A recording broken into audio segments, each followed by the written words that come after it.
Bonjour et bienvenue sur la chaîne de Green Spider. Donc aujourd'hui je vous propose une revue de ce sac proposé par la marque de Hazardford et qui se nomme donc le Tonto, qualifié d'ailleurs comme mini messenger bag de chez Hazardford. Je vous fais bien entendu une revue suivie d'un retex complet à l'issue de la revue. Alors dans un premier temps je vous propose les éléments qu'il compose, à savoir donc le sac proprement dit bien entendu, et puis également la sangle de portage qui est composée donc d'une sangle et puis également d'un shoulder pad avec du filet mèche au dos, et puis cette configuration un petit peu particulière qui est directement insérée sur la sangle, donc il n'y a pas moyen véritablement de la retirer puisque la boucle de réglage vient s'intercaler entre les deux, que ce soit d'un côté ou de l'autre d'ailleurs. Donc il n'y a pas véritablement moyen de supprimer donc le shoulder pad, mais on aura l'occasion de revenir là-dessus dans le retex. Alors aux extrémités toujours le principe de fixation avec des types mousqueton un petit peu, et puis rotatif à 360 degrés, ce qui est plutôt assez intéressant. Muni également d'une sangle de rappel pour cintrer le sac également, toujours avec un principe de rotation avec un mousqueton, et puis également ceci avec cette sangle qui va venir se superposer sur la sangle ici de portage principal et se verrouiller grâce à une patte velcro, donc, et qui permet donc de coulisser sur l'ensemble. Voilà pour le principe même de portage. En ce qui concerne le sac proprement dit, dans un premier temps la boucle principale qui permet de verrouiller le panneau et donc de condamner l'accès principal au sac, toujours très bien faite avec un système de boutons qui permet donc de verrouiller, donc pas moyen d'ouvrir quand c'est verrouillé, et puis voilà, qui permet d'ouvrir instantanément la boucle. Sur le dessus, un panneau velcro avec le petit logo de la marque qui est bien sûr amovible, ce qui n'est pas le cas d'ailleurs de la totalité de la gamme chez Hazard. On aura l'occasion de revenir ultérieurement sur ce principe. Sur le dessus, une sangle de portage, enfin une poignée qui est en plastique très épaisse, très épais pardon, et qui est donc ce qu'on va retrouver de façon standard, on va dire, chez Hazardford, donc toujours très confortable avec un très bon grip. Voilà comment ça se compose à l'extérieur. Des D-rings de part et d'autre qui vont permettre d'associer ou de dissocier la sangle à la fois de portage mais aussi de rappel de charge. Des D-rings sur les côtés qui ont la même fonction d'ailleurs et qui sont d'ailleurs axés sur le port principalement au niveau de la charge. Sur le dos, on retrouve ceci avec une languette qui permet d'associer ou dissocier éventuellement si on le souhaite avec une ceinture ou un ceinturon sur soi pour sécuriser l'ensemble éventuellement. Juste derrière, une poche qui fait la totalité de la hauteur du sac. Voilà, et puis on retrouve une poche sur le côté avec des passes en molle qui sont à la verticale, on aura l'occasion d'y revenir. Cette poche s'ouvre des deux côtés et permet donc un accès pour pouvoir y mettre des petits éléments avec un petit soufflet intérieur. On remarquera également le coloris de type coyote qui permet justement d'avoir un contraste plus intéressant. C'est également à l'intérieur du sac de la même manière. Sur le côté, un petit mousqueton pour pouvoir y attacher des clés qui est solidaire de la poche, qui est d'ailleurs cousue. Et de l'autre côté, on va retrouver des passes en molle avec une petite ouverture qui n'est pas sécurisée ni au moyen d'une languette ni avec du velcro, et où on pourra y mettre éventuellement des éléments à l'intérieur. Voilà, et il y a deux types de passants. Alors il y a un gros passant molle ici, on peut éventuellement intercaler quelque chose, et puis des passants molles plus traditionnels sur le côté. Voilà pour l'ensemble au niveau de l'extérieur. Maintenant sur le panneau principal, derrière, on va retrouver une poche à accès rapide qui s'ouvre largement, toujours avec du contraste de type coyote. La particularité, c'est qu'à l'intérieur, on retrouvera du velcro qui va donc permettre d'associer ou dissocier aisément tout type d'élément qui est composé de type hook and loop. Une petite languette à l'intérieur, cousue également, on peut mettre éventuellement un petit mousqueton, et puis ici, une autre poche qui permet donc de compartimenter l'ensemble. Bien sûr, le tout fait quasiment la totalité de la hauteur, il y a moyen quand même de mettre pas mal d'éléments à l'intérieur. Voilà pour la poche extérieure. On ouvre le sac. Première chose, on va trouver ici des passants molles sur la totalité du sac. Ici. Avec également des passants doublés avec une grosse sangle. Donc on peut éventuellement intercaler des choses en dessous. C'est prévu bien sûr pour mettre l'adjonction donc de pochettes supplémentaires. Voilà pour ça. On ouvre le panneau. Et là, on se retrouve avec une ouverture complète qui permet de pouvoir avoir à disposition dans un premier temps le principe d'organisation de type EDC ou administratif, avec tout un tas de passants où on peut mettre des crayons bien entendu, avec des passants de différentes dimensions, à la fois pour des crayons et éventuellement pour des éléments plus importants, ici beaucoup plus large, et là également, on peut d'ailleurs y loger ici une boîte de tic-tac sans aucun problème. Juste derrière, deux pochettes supplémentaires. On peut également loger d'autres choses. Et puis ici, une pochette plus importante qui fait la totalité quasiment de la hauteur du sac. On peut y mettre la main, donc il y a moyen de mettre pas mal d'éléments à l'intérieur. La particularité, c'est que comme c'est sur l'accès, on va dire Messenger, puisque c'est la dénomination qui est portée pour ce sac, on a deux sangles de rappel en nylon simple qui permettent de maintenir le panneau ouvert et de pouvoir avoir accès à un panneau plastique sous le dessous qui lui est prévu normalement pour mettre tout ce qui est papier d'identité et choses comme ça, passeport également, et puis pourquoi pas des petites cartes. On peut penser à tout un tas d'éléments. On peut y associer bien sûr un calepin de relative dimension. C'est pas un format A4 bien entendu, mais on peut quand même y loger des choses intéressantes. Voilà pour ça. Alors bien sûr, toutes les fermetures sont YKK. On est sur de la toile de type Cordura 500 deniers pour l'ensemble, avec du nylon pour les doublures. Voilà au niveau de l'ensemble. Donc on retrouve ici de ce côté-là un autre panneau qui accepte également avec cette languette de pouvoir y associer une ceinture. On va y revenir juste après pour vous expliquer pourquoi. Et puis également il y a ici un compartiment où on peut loger quand même pas mal de choses également. Voilà pour l'ensemble. On ne va pas trop s'attarder sur la revue, je pense que vous avez compris au niveau de l'ensemble comment ça se présente. Maintenant concernant donc le retour d'utilisateur, après plusieurs semaines, plusieurs mois d'utilisation, ce que j'en pense. Alors, déjà, les points, on va dire, positifs. Alors, on est sur un volume relativement réduit. C'est quelque chose qui s'inscrit donc sur l'accès strictement urbain. Il ne faut pas envisager ça pour les sorties dans la verte, même si c'est possible de s'y adapter. C'est principalement réservé pour l'usage urbain. Ce que j'apprécie particulièrement chez Hazard, c'est toujours cette bouclerie, ce gros système d'ouverture de 5 cm de large qui est visuellement très sympa et puis à l'usage également particulièrement intéressant. Ça permet de bien solidariser l'ensemble. D'autant que cette boucle permet d'ouvrir largement de façon à pouvoir y placer en dessous des éléments supplémentaires avec les passants molles. Donc on aura l'occasion de pouvoir associer quand même pas mal de choses, ce qui permet, si on associe des pochettes au niveau des passants molles, de doubler pratiquement le volume du sac. Voilà pour ça. Alors j'ai oublié le compartiment principal, je vais quand même y revenir parce que j'ai oublié de le mentionner. Donc là le compartiment principal, voilà comment ça se présente. Donc il y a moyen de mettre quand même pas mal de choses. Alors pour information, une bouteille de type Nalgene 1 litre rentre à l'intérieur sans problème, même si ça va quand même condamner une partie du sac bien entendu. Alors au niveau du volume, on est sur 2 litres, donc c'est pas énorme non plus.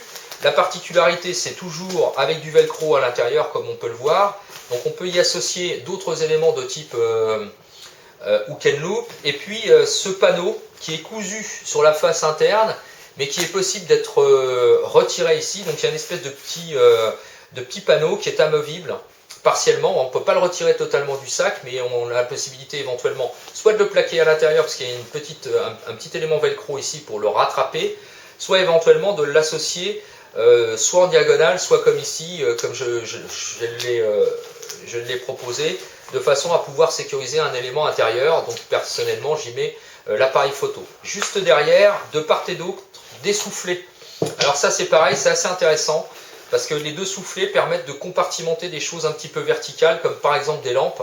Donc c'est plutôt positif.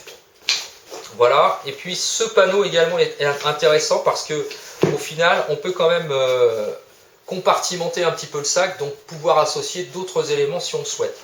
Donc ça c'est également positif. J'avais oublié de proposer donc le compartiment principal. Donc la bouclerie nickel, le principe de portage toujours aussi intéressant. Alors comme je vous l'ai dit, le problème c'est qu'on ne peut pas retirer le shoulder pad de la sangle principale. Personnellement, je trouve que c'est pas un problème parce que ça assure quand même un meilleur maintien et puis surtout un confort beaucoup plus intéressant. C'est toujours très très bien fait, hein, comme toujours d'ailleurs chez Hazard.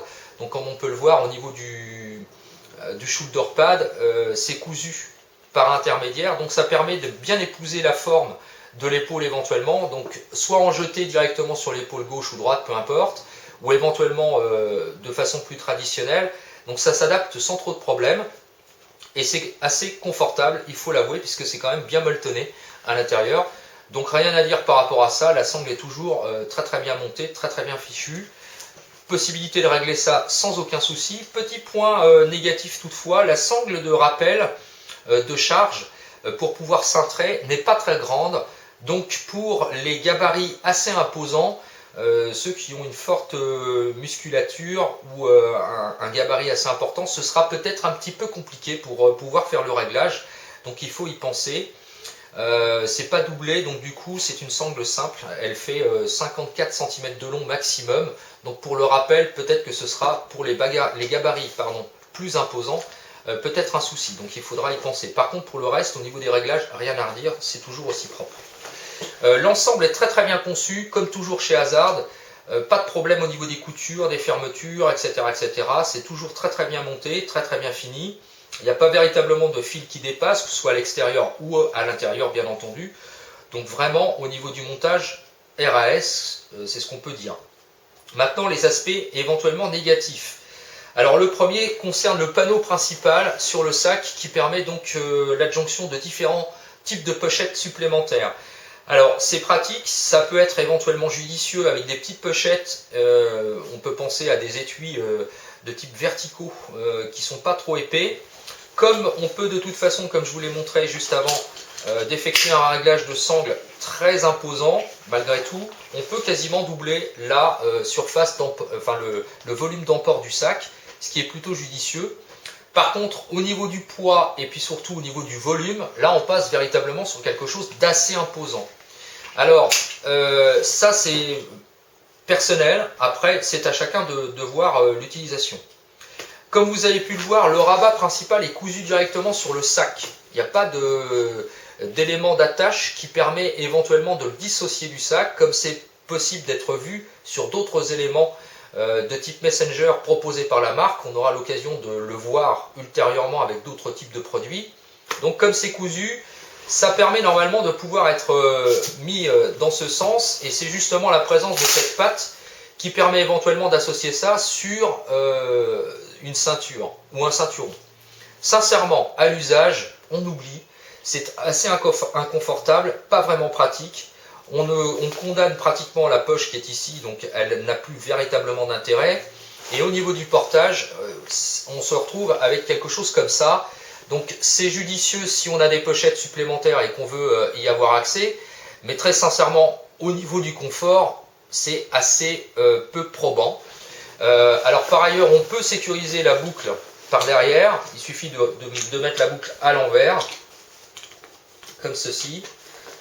Voilà, et ça permet en cintrant, le problème c'est que automatiquement la boucle est à l'envers, donc pour cintrer c'est un petit peu compliqué aussi, et du coup comme on peut le voir, même si on met quelque chose à l'intérieur de pas trop épais, ce qui est mon cas, ça reste quand même assez volumineux, et ça devient très très vite inconfortable au niveau du port. Donc ça, sincèrement, c'est pour moi très accessoire, je l'ai utilisé pour vérifier, et c'est franchement pas le top du tout. Ce panneau également qui est prévu à l'arrière est prévu normalement aussi pour mettre une ceinture pour pouvoir solidariser l'ensemble. C'est pareil, sincèrement c'est pas véritablement très intéressant. Ce qui est bien, c'est par contre c'est la poche qui est ici, même si elle est plaquée contre soi dans un port traditionnelle, c'est-à-dire comme ceci, elle est fonctionnelle. Donc on peut y mettre par exemple un calepin ou quelque chose comme ça, des éléments assez plats, donc c'est plutôt judicieux. Donc ça c'est plutôt pas mal. Mais par contre pour l'emport, comme je vous l'ai dit ici, et puis en renversant le cover qui n'est pas amovible, franchement on oublie. La deuxième chose qui à mon sens est totalement inutile, voire limite incompréhensible, ce sont ces passants meules qui sont dans le sens de la hauteur et non pas dans le sens de la largeur, traditionnellement comme c'est proposé. Je ne vois vraiment pas l'intérêt de ce type d'élément. Je ne comprends pas pourquoi ça a été positionné comme ça. C'est le cas aussi sur d'autres marques qui proposent éventuellement ici ou là ce type d'adjonction. Je vois franchement pas l'intérêt. C'est totalement inutile et pas fonctionnel du tout. Alors on peut penser éventuellement à mettre des mousquetons à différentes hauteurs avec tout un tas de trucs qui se trimballent. Oui, pourquoi pas, mais ça reste uniquement sur ce principe-là. Donc ça n'a pour moi aucun intérêt. C'est à signaler, c'est tout. Ici, le petit principe de mousqueton métallique pour pouvoir positionner les clés, ça pouvait être éventuellement judicieux. Mais c'est cousu sur le bord de intérieur de la poche. Et franchement, il n'y a pas intérêt de tirer trop fort, parce que sinon on risque, à mon avis, de carrément arracher l'élément. Donc là aussi, pas forcément très judicieux, c'est présent, ils auraient pu le mettre ailleurs, c'est à mon sens, voilà, c'est sans intérêt. Voilà pour ça. Donc pour les points négatifs. Pour le reste, rien à dire, au niveau construction, c'est propre, c'est toujours très très bien fait. Au niveau fonctionnalité, c'est très très bien pensé également. Ce principe-là, franchement, alors il y a son grand frère qui est le Kato, qui est proposé également par la marque, qui est beaucoup plus imposant, beaucoup plus volumineux, qui lui, à mon sens, a peut-être plus d'intérêt sur ce principe de fixation molle, mais sur celui-ci, comme ça se destine à un élément d'emport urbain compact, franchement, à mon sens, c'est accessoire. Je ne l'utilise jamais dans cette configuration. Et comme je vous l'ai dit, quand on porte ça, ça a tendance à voilà, dépasser sur l'arrière. C'est vraiment très inconfortable. Donc ça, c'est vraiment le point noir pour moi. Pour le reste, par contre, au niveau de l'emport classique, traditionnel, comme dans cette configuration, franchement, c'est très très bien pensé. Pour le DC classique, courant, on va dire, c'est très très bien fichu, très très bien pensé. C'est d'autant plus intéressant que au niveau du look, ça passe quand même relativement inaperçu. En tout cas, c'est low profile, à mon sens, malgré l'aspect tactique de l'élément. Donc ça aussi, c'est quelque chose de très très positif, surtout dans ce coloris qui est le noir. Le coyote est sans doute beaucoup plus visuel, donc ce sera peut-être un peu moins passe-partout, mais à l'aspect noir, ça passe très très bien. Au niveau salissure, parce qu'on me pose aussi souvent la question, c'est du Cordura, ça ne se salit pas véritablement de façon intensive. Franchement, contrairement à d'autres éléments qu'on peut trouver chez d'autres marques qui sont dans le même coloris, mais avec des tissus qui peut-être absorbent un peu plus les saletés, les salissures, là, sur celui-là, en tout cas, franchement, voilà, rien à redire, ça ne se salit pas particulièrement. Donc du coup, c'est plutôt aussi intéressant par rapport à ça. Et quant à l'entretien, il n'y a pas véritablement grand chose à dire. Un coup d'éponge ou de brosse, si jamais ça se salit un peu, et le tour est joué. Au niveau de l'humidité, qu'est-ce que ça représente lorsqu'il pleut? Là aussi, pas de surprise, ça résiste très très bien, même sous des conditions de pluie assez soutenues, j'ai pu le tester.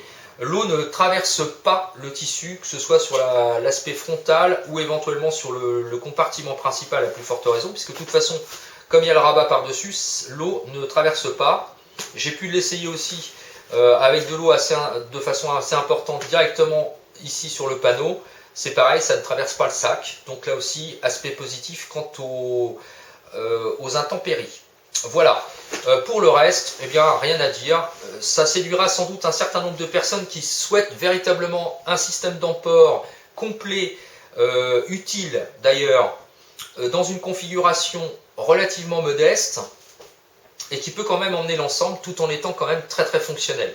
Moi j'aime bien, alors c'est pas forcément toujours très évident, il ne faut pas non plus trop charger le panneau avec le rabat, sans quoi si on veut ouvrir ici en se promenant en ville pour pouvoir avoir accès, ça va être un petit peu, ça va avoir tendance à être chargé, donc à appuyer sur l'ensemble.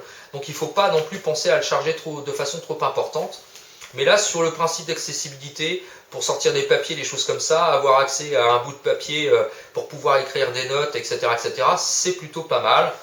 Maintenant, sur l'aspect type Messenger, comme c'est proposé par la marque, je ne pense pas que ce soit à considérer véritablement comme un Messenger, même si c'est l'appellation originale de l'ensemble.